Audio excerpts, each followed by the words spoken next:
అందరికీ నమస్కారం. ఈరోజు కథ ఆరాధ్య పార్ట్ 16. స్టోరీ నచ్చితే తప్పకుండా లైక్ చేయండి. అలాగే మీ ఒపీనియన్ని కింద కామెంట్ బాక్స్లో షేర్ చేయండి. అలాగే ఇలాంటి మరిన్ని స్టోరీస్ కోసం మా ఛానల్ని తప్పకుండా సబ్స్క్రైబ్ చేసి పెట్టుకోండి. ఇక స్టోరీలోకి వెళ్తే, ఆరాధ్య. ఏంటిదంతా? నా ముందు కుప్పలుగా పడి ఉన్న ఆ బ్రాండెడ్ డ్రెస్లు, శాండిల్స్, హై హీల్స్, లగ్జరీ బ్యాగులు, మరిసిపోతున్న జ్యువెలరీని చూస్తూ నా కళ్ళు బయర్లు కమ్మాయి. నోట మాట రాలేదు. వదినా, ఇవన్నీ నీకోసమే, మా అందరి తరపున సింపుల్ గిఫ్ట్స్ అని రియా చప్పట్లు కొడుతూ మొహం నిండా నవ్వుతో గాల్లో తేలిపోతూ చెప్పింది. కానీ నాకు మాత్రం నమ్మాలో లేదో అర్థం కాలేదు.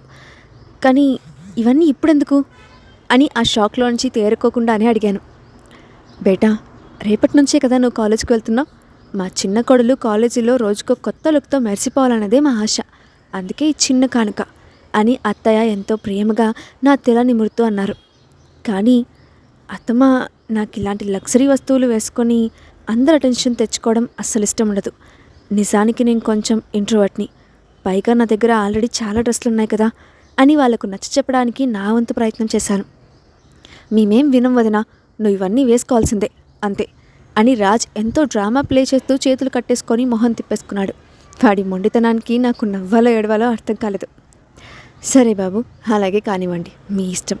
థ్యాంక్ యూ సో మచ్ అందరికీ అని చివరికి వాళ్ళ ప్రేమ ముందు మోకరిల్లుతూ పెదవులపై చిన్న నవ్వుతో ఒప్పుకోక తప్పుకోలేదు. డిన్నర్ తర్వాత మేమంతా గార్డెన్లో కూర్చున్నాం. అక్కడ వాతావరణం అంతా ఎంతో సరదాగా ఉంది.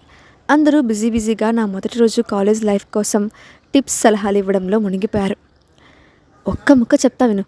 కాలేజ్లో నేను ఎవరైనా ఏమైనా అన్నారా, ఒక్కటిచ్చి పడే, మొహం పగిలిపోవాలి, మిగతాదంతా నేను చూసుకుంటా అని ఆరాబాబాయ్ ఎంతో సీరియస్గా గంభీరంగా చెప్పారు. ఆయన ముఖంలో ఉన్న ఆ సీరియస్నెస్ చూసి నవ్వు ఆపుకోవడం నా వల్ల కాలేదు. తల ఊపుతూ ఊరుకున్నాను. అవును వదినా, మేము ముగ్గురం ఎప్పుడూ నీ వెంటే ఉంటాం. నీకు ఎలాంటి భయం వద్దు, నువ్వు అస్సలు టెన్షన్ పడకు అని రాజ్ ఎంతో కాన్ఫిడెంట్గా కాలర్ ఎగరేస్తూ అన్నాడు.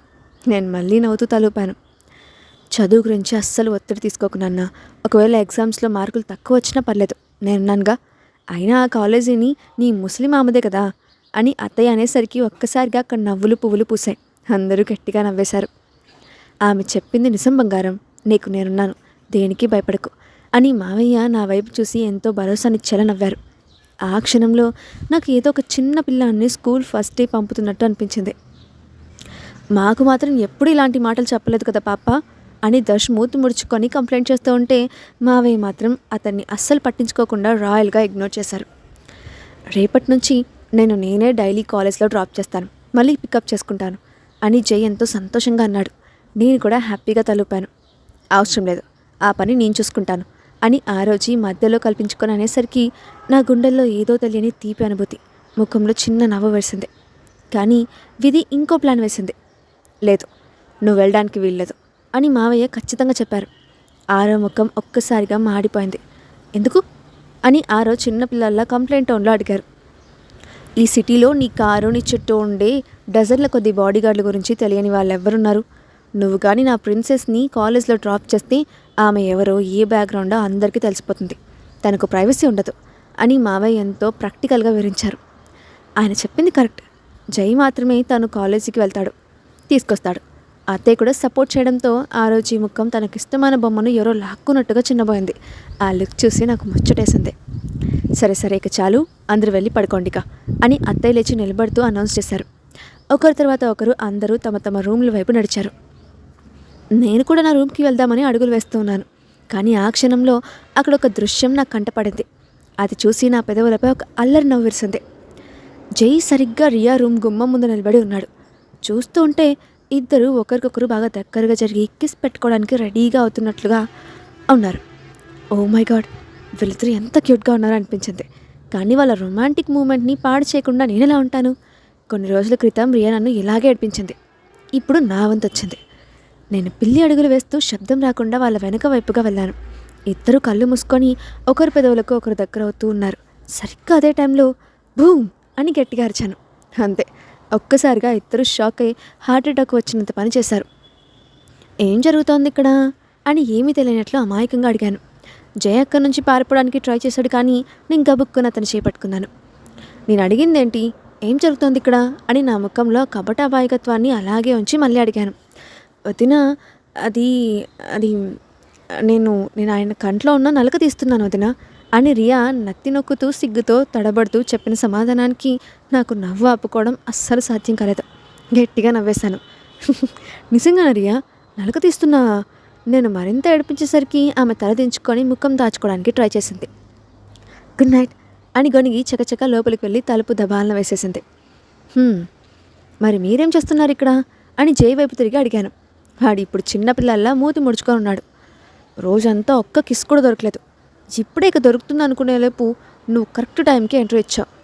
పాపం ఎంతో అమాయకంగా కంప్లైంట్ చేస్తూ ఉంటే నా నవ్వు ఆకాశాన్ని తాకింది. ఛీ, సిగ్గులేరా నీకు? ఇలాంటి వాటి కోసం ఒక రూమ్ తీసుకోరాదు అని నేను నవ్వుతూ వాడిని ఆట పట్టించాను. వాడు కూడా నవ్వేశాడు. ఇలాగే కంటిన్యూ అయితే నిజంగానే నేను ఒక రూమ్ బుక్ చేసుకోవాల్సి వస్తుంది అని జై జోక్ చేయడంతో నేను జై భుజం మీద సరదాగా కొట్టాను. ఇక వెళ్ళి పడుకోపో, గుడ్ నైట్ అని నవ్వుతూనే అన్నాను. గుడ్ నైట్ అంటూ తల ఊపుకుంటూ తన రూమ్ వైపు నడిచాడు. పాపం జై అని అనుకున్నాను.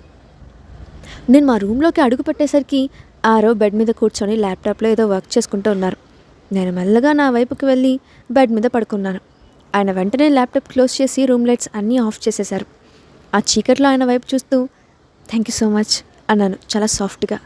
ఆరో కొంచెం తల పక్క తిప్పి అర్థం కానట్టు చూస్తూ ఎందుకోసం వైఫీ అని అడిగారు. నన్ను కాలేజీలో జాయిన్ చేయించినందుకు అని ఆయన కళ్ళల్లోకి చూస్తూ నవ్వి చెప్పాను. నీకోసం నేను దీనికంటే ఎక్కువే చేయగలను అని ఆయన నోటి వెంబడి వచ్చిన ఆ మాటలు ఒక్కసారిగా నా గుండెలైన తప్పించాయి. నా మనసంతా ఏదో తెలియని అలచడి. గుడ్ నైట్ అని నా గుండె వేగాన్ని కంట్రోల్ చేసుకోవడానికి ట్రై చేస్తూ గబుక్కున కళ్ళు మూసేసుకొని అన్నాను. కానీ ఆయన చూపులు ఇంకా నా మీదే ఉన్నాయని నాకు తెలుస్తూనే ఉంది. Good night wifey, sweet dreams అంటూ ఆయన నా చెవుల దగ్గర మెల్లగా గుసగుసలాడారు. ఆ మాట విన్న వెంటనే నా పెదవులపై దాచుకుందామన్నా దాగని ఒక అందమైన నవ్వు వేసింది. కానీ ఆరవ్ ఆ మాట క్యాజువల్గా అన్నారా లేక మనస్ఫూర్తిగా గుండెల్లో నుంచి అన్నారా? ఆ క్షణంలో ఆలోచనలతోనే ఎప్పుడో నిద్రలోకి జారుకున్నానో నాకే తెలియదు. మరుసటి రోజు ఉదయం నేను చాలా త్వరగా నిద్రలేచాను. ఫ్రెష్గా స్నానం చేసి వచ్చేసరికి మనసంతా ఏదో తెలియని టెన్షన్. నిజం చెప్పాలంటే కాలేజ్ ఫస్ట్ డే అనగానే లోపల భయం ముంచుకొచ్చేస్తుంది. నా నిజమైన ఐడెంటిటీ ఈ ప్రపంచానికి తెలియదు. నేనెవరినో ఎవరికి తెలియదు. నిజానికి ఆ విషయంలో నేను దేవుడికి థ్యాంక్స్ చెప్పుకోవాలి. నాకు అనవసరమైన అటెన్షన్స్ అస్సలు ఇష్టం ఉండదు. నేను చాలా సింపుల్గా అంత ఎలిగెంట్గా ఉండే ఒక డ్రెస్ సెలెక్ట్ చేసుకొని వేసుకున్నాను. దాంతోపాటే బ్యాగ్ భుజానికి తగిలించుకొని మెల్లగా కిందకి నడిచాను. వెళ్తూ వెళ్తూ ఇంట్లో ఉన్న చిన్న పూజా మందిరం దగ్గర ఆగాను. ఈరోజు అంత మంచిగా జరగాలని, అందరూ చల్లగా ఉండాలని మనసారా దండం పెట్టుకున్నాను. ఆరాధ్య బేట ఇటు రామ్మ అని అత్తయ్య పిలుపు వినిపించింది. కుతూహలంగా ఆమె వైపు వెళ్ళాను. ఆమె తన దగ్గర ఉన్న ఒక చిన్న వాలెట్ తీసి నా చేతిలో పెట్టారు. ఏంటిది అత్తయ్య అని దాన్ని ఓపెన్ చేస్తూ అడిగాను. అందులో కట్టల కొద్ది క్యాష్ చూసి నా కళ్ళు ఒక్కసారిగా పెద్దవైపోయాయి. అత్తమ్మ ఎందుకు ఇదంతా అని ఆశ్చర్యపోతూ అడిగాను. నేను నీకు తల్లినమ్మా, నా కూతుర్ని చూసుకోవడం నా బాధ్యత కదా అని ఎంతో ప్రేమగా సున్నితంగా నన్ను వారించారు. ఆమె చూపించిన ఆప్యాయత కేరింగ్ చూస్తూ ఉంటే నా మనసంతా ఒక రకమైన భావోద్వేగంతో నిండిపోయింది. ఒక్కసారిగా నాకు నా సొంత తల్లితో గుర్తొచ్చింది. ఆమె నన్ను ఎప్పుడూ ఒక భారంలాగే చూసింది. మా దగ్గర బోల్డ్ అంత డబ్బు ఉండేది, కానీ ఆమె నాకు ఎప్పుడూ ప్రేమతో ₹1 పాకెట్ మనీ కూడా ఇవ్వలేదు. కానీ ఈ క్షణం చాలా భిన్నంగా ఉంది. ఎంతో పవిత్రంగా అనిపించింది. గుండె ఒక్కసారిగా బరువెక్కడంతో అత్తయ్యను గట్టిగా హక్ చేసుకున్నాను. ఆమె కూడా నన్ను అంతే ప్రేమగా వెనుతట్టారు. బాగా చదువుకోనన్నా అని ఆమె దీవిస్తూ ఉంటే కృతజ్ఞతతో నా కళ్ళు చెమర్చాయి. తలూపేశాను. బ్రేక్ఫాస్ట్ అయిపోయాక ఫైనల్గా ఆ క్షణం రానే వచ్చింది. నా కాలేజ్ ఫస్ట్ డే. నన్ను కాలేజీకి సెండ్ ఆఫ్ ఇవ్వడానికి ఫ్యామిలీ అంతా రెడీ అయిపోయారు. వాళ్ళ ప్రేమ చూస్తూ ఉంటే నేను నిజంగానే ఎంత అదృష్టవంతురాలో అనిపించింది. మేమంతా కలిసి రాయల్ రైస్ ఫ్యాంటస్ కార్లో ఎక్కాం. కారు నా యూనివర్సిటీ వైపు దూసుకుపోతోంది. నన్ను ఎప్పుడు ఇంత గ్రాండ్గా సెండ్ ఆఫ్ ఇవ్వలేదు కదా మీరు అని రియా చేతులు కట్టేసుకొని అలిగినట్టు మొహం పెట్టింది. నిన్నెందుకు డ్రాప్ చేస్తాను చెప్పు? నువ్వు నీ అన్నయ్య ఇద్దరు డౌన్లే కదా, మీకెవరి సపోర్ట్ అక్కర్లేదు అని ఆరా బాబాయ్ కామెంట్ చేయడంతో కారులో మళ్ళీ నవ్వులు పూసాయి. పాపా మీరు కూడానా అని రియా నిజంగానే కోపం వచ్చినట్టు బొంగుమూతి పెట్టింది. వాళ్ళ హడావిడి నవ్వులు చూస్తూ ఉంటే నా లోపల ఉన్న భయం, టెన్షన్ కొద్దిగా మాయమైపోయాయి. కిటికీలోంచి బయటకు చూస్తూ నాకు ఇలాంటి అద్భుతమైన కుటుంబాన్ని ఇచ్చినందుకు దేవుడికి మనసులోనే కృతజ్ఞతలు చెప్పుకున్నాను. యూనివర్సిటీ దగ్గర మేము యూనివర్సిటీ బ్యాక్ గేట్ గుండా లోపలికి ఎంటర్ అయ్యాం. మావయ్య మిగతా వాళ్ళంతా నన్ను డైరెక్ట్గా ప్రిన్సిపల్ ఆఫీస్కి తీసుకెళ్లారు. ఎందుకంటే ప్రిన్సిపల్ మావయ్యకు క్లోజ్ ఫ్రెండ్. ఆయనకు మాత్రమే నా నిజమైన ఐడెంటిటీ తెలుసు. వెల్కమ్ మిస్సెస్ యదువంశీ అని ప్రిన్సిపల్ నన్ను చూడగానే ఎంతో గౌరవంగా విష్ చేశారు. ఆయనను పిలిచిన విధానానికి నా బుగ్గలు ఒక్కసారిగా సిగ్గుతో ఎర్రబడిపోయాయి. నా కూతురి బాధ్యత నీదే, జాగ్రత్తగా చూసుకో అని మావయ్య ఎంతో అథారిటీగా చెప్పారు. దానికి ప్రిన్సిపల్ నవ్వుతూ తలూపారు. మీరేం ఫికర్ చేయకండి, తను ఇప్పటి నుంచి నా కూతురే అని ఆయన ఎంతో ఆప్యాయంగా చెప్పారు. సరే అయితే ఇక మేము బయలుదేరతాం, తనకి క్లాసెస్ స్టార్ట్ అయ్యే టైం అవుతోంది అని అత్తయ్య అనడంతో అందరూ ఒప్పుకున్నారు. ఒక్కొక్కరుగా నన్ను దీవించి అక్కడి నుంచి వెళ్ళడం స్టార్ట్ చేశారు. కానీ ఆరో మాత్రం కదలలేదు. అక్కడే నిలబడి మెల్లగా నా వైపు ఇంకొంచెం ముందుకొచ్చారు. నేను ఆయన వైపు చూశాను. ఆయన పెదవులపై ఒక సాఫ్ట్ స్మైల్ ఉంది. జాగ్రత్త, ఏం ప్రాబ్లం వచ్చినా వెంటనే నాకు కాల్ చేయి, సరేనా అని ఎంతో సాఫ్ట్గా గుండెల్ని తాకేలా చెప్పారు. నా పెదవులపై చిన్న నవ్వు వెలిసింది. మీరు కూడా జాగ్రత్త అన్నాను. ఆయన తలూపారు. బాయ్ బాయ్ వైఫీ అంటూ నా తల మీద ఎంతో ప్రేమగా నిమురుతూ ఆయన కూడా అడుగులు ముందుకు వేశారు. బాయ్. నేను కూడా చాలా మెల్లగాని ఆఫీస్ రూమ్ దాటి బయటకు అడుగులు వేశాను. రియా, రాజ్, దర్శ్ ముగ్గురు నాకు దారి చూపిస్తూ నా క్లాస్ రూమ్ వైపు నాకంటే ముందే నడుస్తూ ఉన్నారు. వదిన, నేను క్లాస్ రూమ్ వరకు డ్రాప్ చేస్తాం కానీ నీతో పాటు లోపలికి రాలేం. ఎందుకంటే ఈ కాలేజీలో మాకున్న పాపులారిటీ అలాంటిది. మేము నీతో వస్తే అనవసరంగా నీకు ప్రాబ్లమ్స్ అవుతాయి అని రియా నా వైపు చూసి మెల్లగా చెప్పింది. బాయ్ బాయ్ అని క్లాస్ రూమ్ చూపించి నన్ను దాటుకుంటూ వెళ్తూ ముగ్గురు గుసగులాడుకుంటూ వెళ్ళిపోయారు. నేను క్లాస్లోకి ఎంటర్ అయ్యాను. అప్పటికే రూమ్ అంతా స్టూడెంట్స్తో నిండిపోయింది. అక్కడ ఒక ఖాళీ బెంచ్ కనిపిస్తే సైలెంట్గా వెళ్ళి కూర్చున్నాను. నిజానికి నేను ఎవరితోనూ అంత ఈజీగా ఫ్రెండ్షిప్ చేయలేను. ఒంటరిగా ఉండటానికే ఎక్కువగా ఇష్టపడతాను. హే, నేను ఇక్కడ కూర్చోవచ్చా అని ఒక అమ్మాయి వాయిస్ వినిపించింది. తల తిప్పి చూశాను. White shirt, loose blue jeans వేసుకున్న ఒక క్యూట్ అమ్మాయి నిలబడి ఉంది. నేను తలుపుగానే తను వచ్చి నా పక్కనే కూర్చుంది. నా పేరు కియా అని ఎంతో ఉత్సాహంగా చేచాచింది. ఆరాధ్య అని నేను కూడా నవ్వుతూ హ్యాండ్ షేక్ ఇచ్చాను. మనం ఫ్రెండ్స్ అవుదామా అని ఆమె కళ్ళు ఎక్సైట్మెంట్తో మెరిసిపోతున్నాయి. నిజం చెప్పాలంటే తను చూడడానికి చాలా క్యూట్గా ఉంది. నాకంటే కొంచెం పొట్టిగా చిన్న పిల్లలా అనిపించింది. నేను చిన్నగా నవ్వి తలుపాను. ష్యూర్, ఎందుకు కాదు అన్నాను. అంతే, తను కూర్చున్న సీట్లోనే గాల్లోకి ఎగురుతూ చప్పట్లు కొట్టేసింది. వావ్, ఈ కాలేజీలో నువ్వే నా ఫస్ట్ ఫ్రెండ్ తెలుసా అనింది. నాకు కూడా నువ్వే ఫస్ట్ ఫ్రెండ్ అని ఆమె ఎనర్జీ చూసి ముచ్చటేసి నవ్వుతూ చెప్పాను. ఇక అక్కడి నుండి తను నాన్ స్టాప్గా తన గురించి, తన ఫ్యామిలీ, తన ఇష్టాయిష్టాల గురించి వాగుతూనే ఉంది. ఇంతలో ప్రొఫెసర్ క్లాస్లోకి ఎంటర్ అవ్వడంతో మొదటి లెక్చర్ స్టార్ట్ అయింది. ఒకటి తర్వాత ఒకటి మాత్రం ఒప్పుకోవాలి, ఇక్కడ ప్రొఫెసర్స్ నిజంగానే చాలా టాలెంటెడ్. 2 లెక్చరర్స్ ఒక ప్రాక్టికల్ సెషన్ అయిపోయాక కియా నన్ను బలవంతంగా క్యాంటీన్ వైపు లాకెళ్ళింది. ఈ చిన్నపిల్ల లాంటి పక్షిలో ఎంత ఎనర్జీ ఉందా అని మనసులోనే నవ్వుకుంటూ అనుకున్నాను. యూనివర్సిటీ క్యాంటీన్ మాత్రం అద్భుతంగా ఉంది. ఎంతో పర్ఫెక్ట్గా, క్లీన్గా ఆర్గనైజ్ చేసి ఉంది. ఈరోజు నీకేం కావాలో చెప్పు, నా వైపు నుంచి నీకు గ్రాండ్ ట్రీట్, ఎందుకంటే నువ్వు నా బెస్ట్ ఫ్రెండ్ అయిపోయావుగా అని కియా ఎంతో ఎక్సైట్మెంట్తో అంది. ఆమె ఉత్సాహాన్ని చూస్తూ నవ్వు ఆపుకోలేక నా చాయిస్ అంటే చెప్పాను. తను ఫుడ్ ఆర్డర్ చేయడానికి పరిగెత్తింది. నేను మెల్లగా నా ఫోన్ తీశాను. అక్కడ ఒక అన్నోన్ నెంబర్ నుంచి మెసేజ్ వచ్చింది. అంతా ఓకేనా అని. ఎవరు అని కొంచెం కన్ఫ్యూజింగ్గా రిప్లై ఇచ్చాను. కానీ కొన్ని సెకండ్లోనే వచ్చిన రిప్లై చూసి నా బుగ్గలు ఒక్కసారిగా సిగ్గుతో ఎర్రబడిపోయాయి. నా నెంబర్ కూడా నీ దగ్గర లేదని మాత్రం చెప్పకు వైఫీ, నేనే ఆరవ్ని అని రిప్లై వచ్చింది. సారీ అని నా అమాయకత్వానికి నాకే సిగ్గేసి వెంటనే టైప్ చేసి పంపాను. ఇట్స్ ఓకే, అంతా బాగుంది కదా అక్కడ అని మళ్ళీ ఆయన అడిగారు. అంతా పర్ఫెక్ట్గా ఉంది అని ఒక హ్యాపీ ఎమోజీ యాడ్ చేసి పంపాను. సరే అయితే జాగ్రత్త అని రిప్లై. నేను వెంటనే ఆయన నెంబర్ సేవ్ చేసుకొని ఫోన్ పక్కన పెట్టాను. క్యాంటీన్ చుట్టూ ఒకసారి కళ్ళు సారించాను. అక్కడ చాలామంది అమ్మాయిలు బిజీగా మేకప్ వేసుకోవడంలో మునిగిపోయి ఉన్నారు. ఎందుకు వీళ్ళంతా ఇలా తయారవుతున్నారు అని నాలో నేనే అనుకుంటూ ఉండగా పక్కనే ఉన్న ఒక గర్ల్స్ గ్యాంగ్ మాట్లాడుకునే మాటలు నా చెవిన పడ్డాయి. దర్శరాజ్ ఇటువైపే వస్తున్నారు, నేను కొంచెం ప్రజెంటబుల్గా కనిపించాలి అంటే ఒక అమ్మాయి తన హెయిర్ సరి చేసుకుంటూ ఉంది. అంటే నా మరదిగారు కాలేజీలో అంత పాపులర్ అన్నమాట. అయినా అందులో ఆశ్చర్యం ఏముంది, వాళ్ళు చూడడానికి అంత హ్యాండ్సమ్గా, చార్మింగ్గా ఉంటారు మరి అని అనుకున్నాను. ఈరోజు అవుట్ఫిట్లో రియా ఎంత హార్ట్గా, బ్యూటిఫుల్గా ఉందో కదా అని దూరంగా కూర్చున్న ఒక అబ్బాయి కామెంట్ చేయడం విన్నాను. అది వినగానే మనసులోనే గట్టిగా నవ్వుకున్నాను. ఒకవేళ జైగాని ఇక్కడ ఉండి ఈ మాట వినుంటేనా వీడు గొంతు పిసికేసి ఉండేవాడు అని అనుకున్నాను. ఇదిగో వచ్చేసా అంటూ కియా ప్లేట్స్ టేబుల్ మీద పెట్టింది. Thank you for the treat అని చెప్పి ఇద్దరం తింటూ ముచ్చట్లు పెట్టాం. కియా వాళ్ళకు సిటీలో ఒక పెద్ద ఫేమస్ బేకరీ ఉందట. ఇంతలో క్యాంటీన్లో ఒక్కసారిగా ఎక్సైటింగ్ గుసగుసలు వినిపించాయి. ఓ మై గాడ్, వాళ్ళు వచ్చేసారు అని. ఆరాధ్య, నీకో విషయం తెలుసా? ఈ యదువంశీ సిబ్లింగ్స్ ఉన్నారు కదా, వాళ్ళే ఈ కాలేజీకి హార్ట్ థ్రబ్స్ తెలుసా? అక్కడ కూర్చున్న అమ్మాయి ఉందే, తను వాళ్ళతో ఒకరితో సీక్రెట్గా డేటింగ్ చేస్తుందట అని కియా ఆ అమ్మాయి వైపు వేలు చూపిస్తూ మెల్లగా నా చెవిలో చెప్పింది. నేను ఆ అమ్మాయి వైపు చూశాను. మనసులోనే నవ్వుకుంటూ, ఛాన్స్ లేదబ్బా, నా మరుదులో అంత టేస్ట్ లేని వాళ్ళేం కాదు, ఇలాంటి అమ్మాయిని వాళ్ళు అస్సలు ఇష్టపడరు అనిపించింది. నువ్వేదో తప్పుగా విని ఉంటావులే కియా అన్నాను. తను కూడా ఆలోచించి నిజమే అన్నట్టు తలూపింది. దూరంగా ఒక టేబుల్ దగ్గర దర్శ్, రాజు, రియా తమ ఫ్రెండ్స్తో కలిసి కూర్చొని ఉండటం గమనించాను. సరిగ్గా అదే టైంలో దర్శ్ నన్ను చూశాడు. చూసి ఎవరికీ తెలియకుండా నా వైపు చూసి చిన్నగా నవ్వాడు. లగంచి ముగించుకున్నాక నేను కియా మిగిలిన లెక్చరర్స్ అటెండ్ అవ్వడానికి మళ్ళీ క్లాస్ రూమ్ వైపు నడిచాం.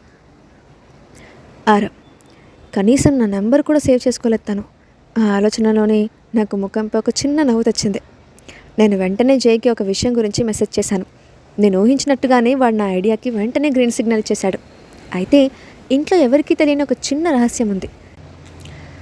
ఆరాధ్య సేఫ్టీ కోసం నా దగ్గర ఉన్న బెస్ట్ ట్రైన్డ్ ఫీమేల్ సెక్యూరిటీ గార్డ్స్లో కొందరిని సీక్రెట్గా కాలేజ్లో అపాయింట్ చేశాను. ఇతనిని అవమానించడం కాదు, అలాగని అనుమానించడం కోసం కూడా కాదు, కేవలం తన రక్షణ కోసం మాత్రమే. ఆ నమ్మకంతో నేను మళ్ళీ నా ఆఫీస్ వర్క్లో మునిగిపోయాను. ఎలాగైనా ఈరోజు సాయంత్రం తనకు ఒక చిన్న సర్ప్రైజ్ ఇవ్వాలని మనసులోనే ప్లాన్ చేసుకున్నాను. సాయంత్రం నా వర్క్ అంతా కంప్లీట్ అవ్వగానే సీట్లో నుంచి లేచి మెల్లగా బయటికి నడిచాను. కింద కార్ల దగ్గర జై నా కోసం వెయిట్ చేస్తూ ఉన్నాడు. ఈరోజు మా ఇద్దరి మధ్య ఒక ప్లాన్ నడుస్తోంది. వాడు నా కార్ తీసుకొని నా లవర్ని పికప్ చేసుకోవడానికి వెళ్తాడు. నేను వాడి కార్ తీసుకొని నా ఆరాధ్యాన్ని తీసుకోవడానికి వెళ్తాను. ఇద్దరం కార్లు ఎక్స్చేంజ్ చేసుకొని ఎవరి రూట్లో వాళ్ళు దూసుకుపోయాం. నేను కాలేజ్ గేట్ దగ్గర రీచ్ అయ్యేసరికి తను చేతిలో ఫోన్ పట్టుకొని నిలబడి ఉంది. బహుశా జై కాల్ చేయడం కోసం ట్రై చేస్తూ ఉండొచ్చు. నేను కరెక్ట్గా తన ముందే కార్ ఆపాను. విండో నుంచి నన్ను చూడగానే ఆమె ముఖంలో ఒక్కసారిగా షాక్.